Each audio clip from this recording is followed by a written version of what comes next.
हुनुहुन्छ मामी? धान गोड्दा नानु मजा आएछ धान गोड्न। मजा आएछ। धान गोडेर भोलि गहुँ काटेर रोप्ने हो र? असाढका महिना रोप्ता छौँ हामी। हो। कस्तो छ अब गोड्नु? गोड्नु त भर्खरै 2 बारी भर्खरै गोड्न लागेको छु। खान्छन् त्यस कारणले भ्याउने हालेको छौँ। फाटा लुगा लत्ता ल्याएर त्यहाँ भणाएर अन्त आजले खाने जति ती खान्छन्, बचेको हामी गोड्छौँ।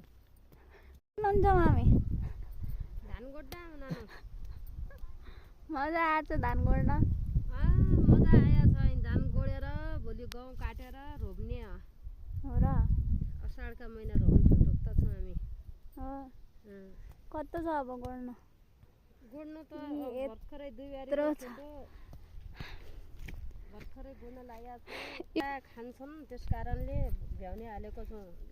फाटा लुगा लत्ता ल्याएर त्यहाँ भणाएर अन्त आजले खाने जति ती खान्छन्, बचेको हामी गोड्छौँ।